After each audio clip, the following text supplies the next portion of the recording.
Well, the best in the business is MMQB. The MMQB is a must-read every single Monday here on a Friday before the bulk of preseason week number 2, 2021, is none other than Albert Breer. How are you, Albert? I'm good. It was good to get a refresher on the lyrics to the Victors there, since you don't hear that song very much when they play us. So good to hear that. You know, Albert, it's all good in the hood, man. It's all good. Let me just jump in with that one real quick, because I had Herb Street on earlier this week. Sure. And my suggestion that, I know that the Big Ten and the ACC and the Pac-12 are all reportedly talking and very close to announcing their own formation of some sort of relationship is coming. But is there a possibility that Ohio State, my eyes are peeled on Ohio State and Clemson, because if they peel off to join the SEC, that would be maybe the final blow to anybody who thinks traditionally that this construct of college football is going to stay put.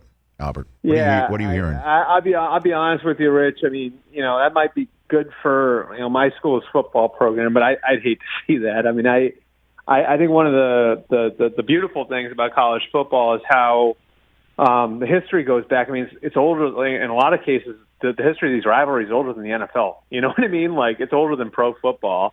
And, so I think, the nature of the sport, outside of maybe Notre Dame, is pretty regional. And, a lot of this stuff goes back to, our grandfathers and our great-grandfathers. And so, I can understand what they're trying to do here. And I think that there was and look, I get on cover college football day to day, and Herbie'd be much better to answer this than me. But, it feels like we've been going and we've been kind of like building towards there being whatever it is, like 55 or 60 schools that, could have the power to separate from the NCAA and kind of be their own thing.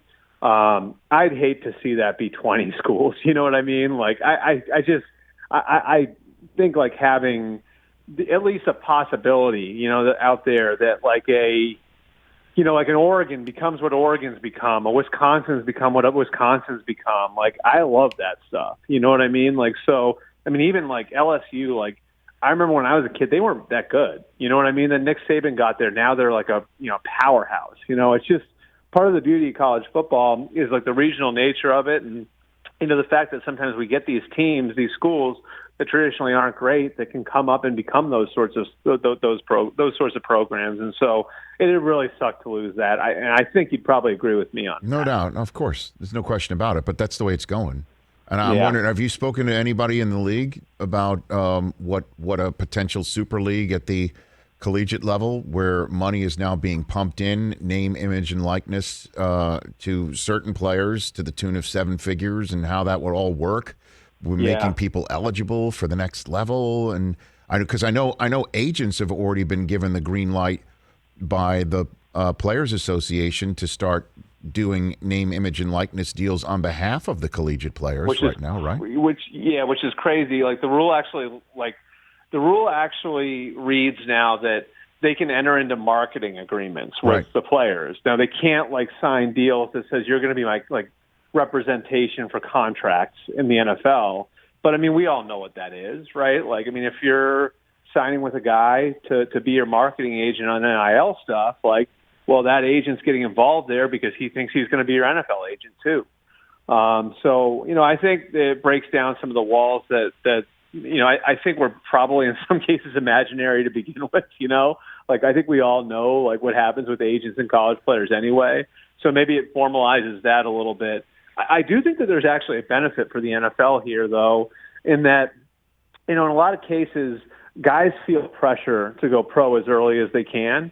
And a lot of times it's because a guy has to, support his family. Like, a guy's entire family might be counting on him to change the dynamic, in their lives. And one thing that's come up repeatedly, when I've talked to guys who, scout that level of football, is the hope here is that maybe what we'll see now is, with these guys having an ability to make money at the college level, the junior who probably needs another year but might feel pressured to go and then winds up getting drafted in the 7th round, maybe that guy stays in school an extra year. And that's good for the player. That's good for the NFL teams. That's good for everybody. Okay. And so I think that there are some, like you said, I think there's some thorniness to the whole thing, of course, because anytime you pump money into anything, that's, there's going to be that sort of stuff. But I do think there's a real benefit here in that it might wind up, getting kids from tough backgrounds money earlier, and then maybe more of those kids, wind up being able to make more coherent decisions about whether or not to go in the NFL. And maybe a few more of those kids walk away with college degrees as a result of it, even if the NFL doesn't work out. So I do think that there's like a real benefit to all of this, and that, the kids who are under a lot of pressure to make money because they come from tough backgrounds, now being able to do that at the college level, I think takes a little pressure off of those kids as far as making decisions on when to go to the NFL. Interesting. So the whole world isn't going to complete crap. Well done, Albert. That's right.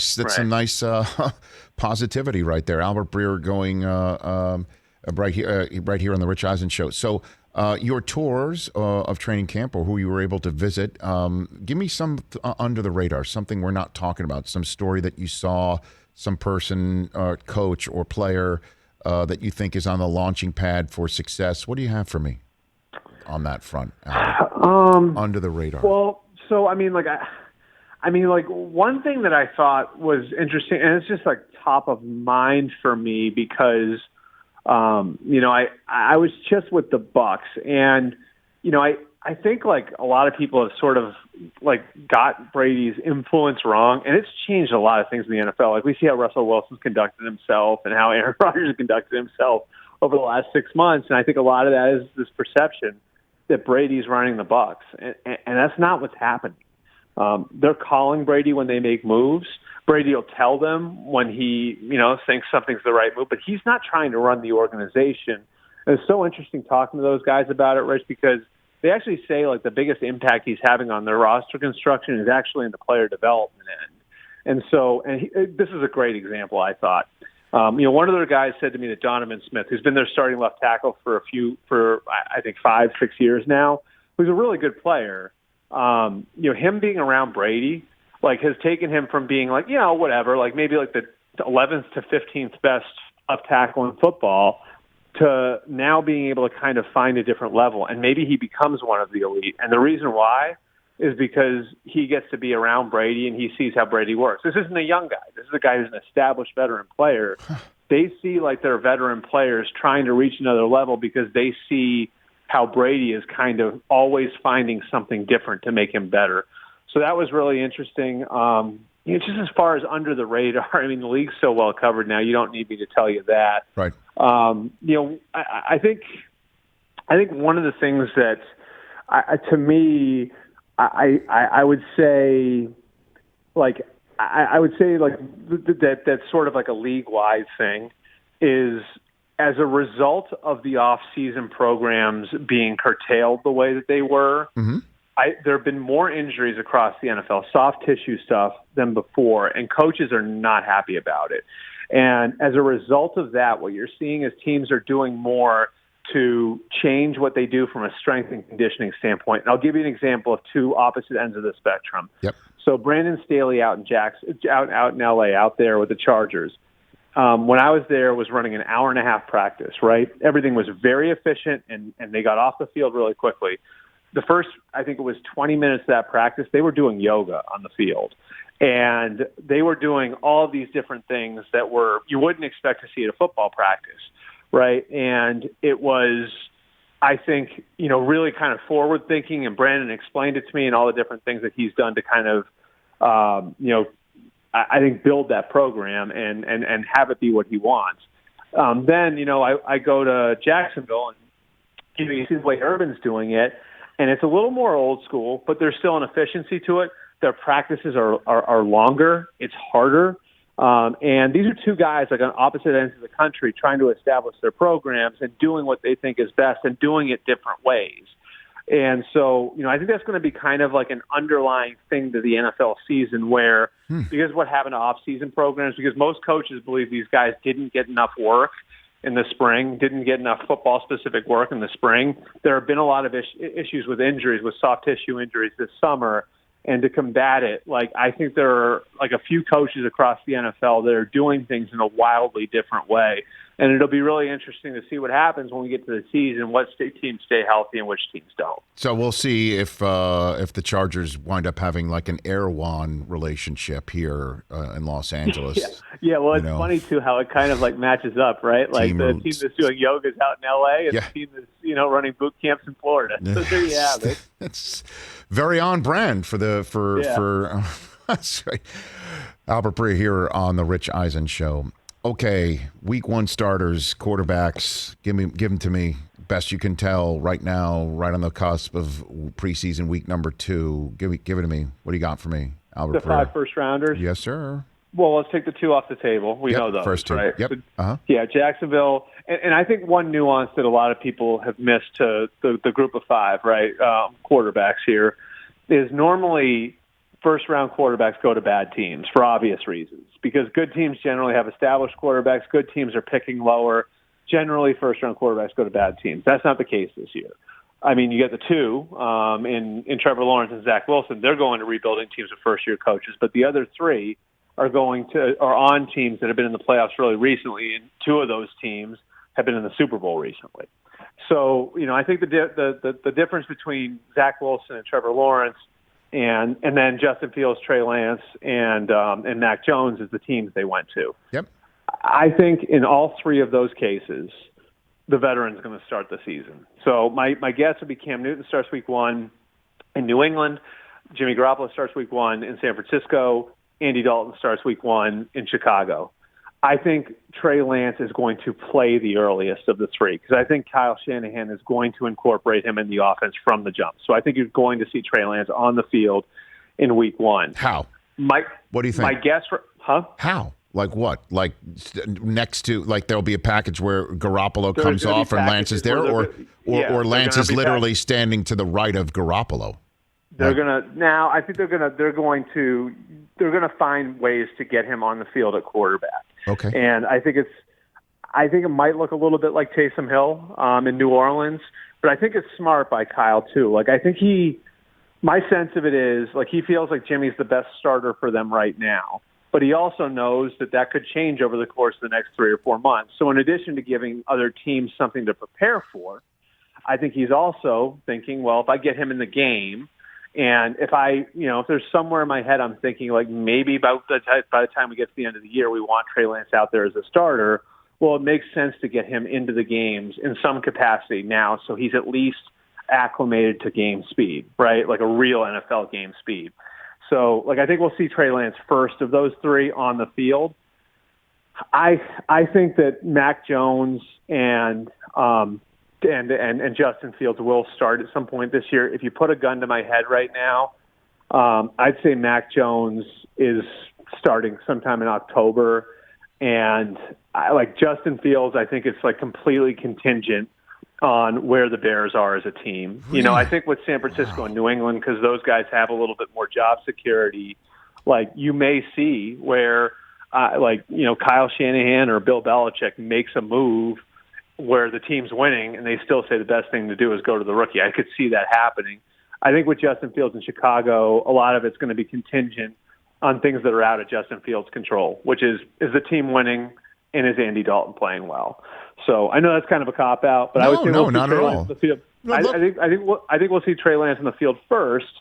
I think if you put a gun to my head, I'd say like Mac Jones will be on the field somewhere in October, which would I think probably make him the first of the 3 to actually start a game. That's of course barring injury and all of that, because that obviously would change stuff. No, Albert, I would never force that situation. Plus, I like to keep my guests safe. Like if I could, I'd put a plexiglass walls around you right now.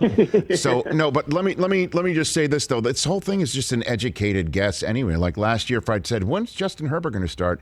Your answer would not have been week 2 when Tyrod Taylor gets an unfortunate jab from a team doctor. You know what I mean? Like that, you would never say anything like that. This is all an educated guess. I just, Fields and he threw the whole damn route tree on Clemson. And I know that Clemson's a different story than the National Football League.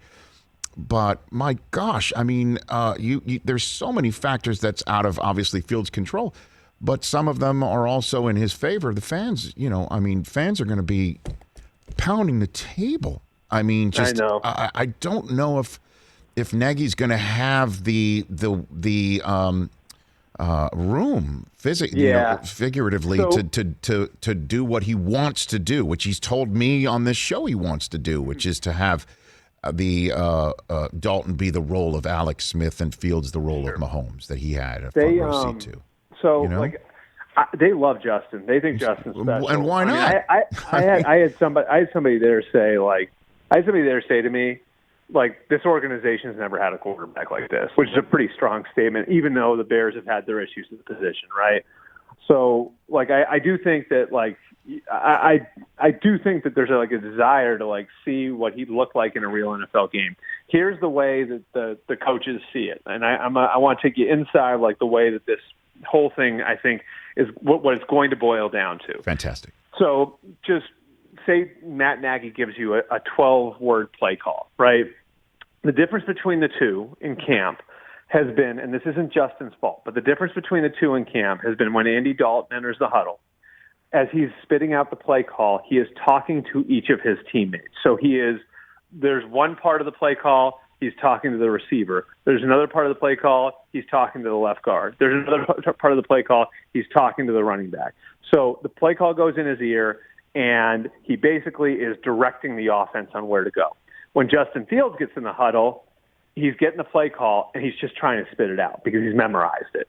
You know what I mean? And so I think that's the best way to illustrate the difference between the two, and where Matt Nagy and John DeFilippo and Bill Lazor and all the guys there feel like Justin's got to get. He's got to get to the point where he can command the huddle in that way. And that's harder for quarterbacks now because, as you know, Rich, in college, they're not doing that, right? It's not even about just learning the offense, learning how to do it, period. Because in college, they're getting the call from the side. Everyone's getting the call from the sideline. And I think what you're saying, Albert, and is a terrific insider point. That's why you are an excellent insider. That's an excellent inside point. And that the Bears, as long as they can keep the kid who's memorizing stuff off the field, so the veteran who can actually take the play, absorb it, talk to everyone as the coaching staff wants to have the control necessary. That's obviously the best way to run an offense in the NFL. But let's not forget, sometimes circumstances rise up, and you got to stick the kid out there because, again, what happened for Herbert or Dak Prescott. Don't forget, right, when Dak was lighting up the league, all you were hearing was he can only check out one half of the field at a time because of the way that he can't synthesize everything so fast because it is still a faster game. So what?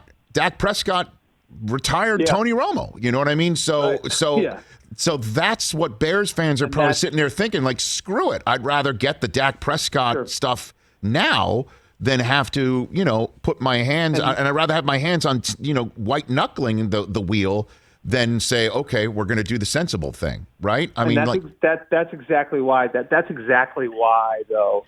If you've heard Matt talk about it over the last few weeks, what he keeps saying is we need to see Justin. That's why they've planned since May to have him in the games a lot. Why he played. I mean, I don't know how many snaps he played last week, but it was a lot. It sure was. And they plan on playing him a lot this week and next week because they want to see what that looks like when he's still, totally understandable. There's a learning curve there. So they want to see what it looks like when he's out there, dealing with some of the bumps that learning is going to present. And you can't really learn that stuff in practice because it's so controlled, right? So you put him out there in a game setting, and now you're getting to see what happens when he's out there, and you do have to maybe help him out a little bit in a way you wouldn't have to help out an 11-year veteran like Andy Dalton again. And maybe they come to the conclusion, and I can't say they won't, that even with some of these guardrails we got to put up, even with the training wheels that we got to put on, we're still better with him in there. It's possible that they come to that conclusion. I think that another key difference here, and this comes right back to who the team is, right? So the Jets and the Jaguars can afford to ride out bumps with Trevor Lawrence and Zach Wilson, right? They can they can afford to ride that out. They go on a 3 or 4 game losing streak. I'm not saying that anybody wants that to happen, but you can deal with it. if like you have to go through one of those periods with Justin Fields or Mac Jones or Trey Lance for that matter, like, I mean, you've got a locker room full of veterans. They don't care what's best for the franchise 3 years from now. They want to win right now. Right. And so that's the part of it that I think is really important with like in the locker rooms, like the Niners and Patriots and Bears locker rooms, where it's, you don't just have to sell it to the coaches. You don't have to sell it to the fans. You got to sell it to the guys in the locker room. And these locker rooms are full of guys. Those three teams are full of guys who've won recently, who have a lot on the line this year, who don't give a crap what's good for the franchise long term. You know what I mean? Like they only care about right now. And so I think that's why how good the team is, and that the fact that 3 of the 5 went to teams that really fashioned themselves contenders is a very, very relevant thing. Albert, you're the best. Let's chat before the season. We'll chat soon. You got it. Absolutely. Thanks, brother. Rich. That's always Albert Breer. Breer. Always good to be on. Love it. Love it. Love it. Love it. Great inside stuff. Also, another reason why coaches will never give up preseason games. You just heard it. You just heard it. Why Justin Fields is going to get these reps in these preseason games. Exactly why coaches will go down fighting if anybody's like, yeah, we'll just do practices amongst the teams. Hey, you watched all the way to the end. Thanks for that. Watch more right here.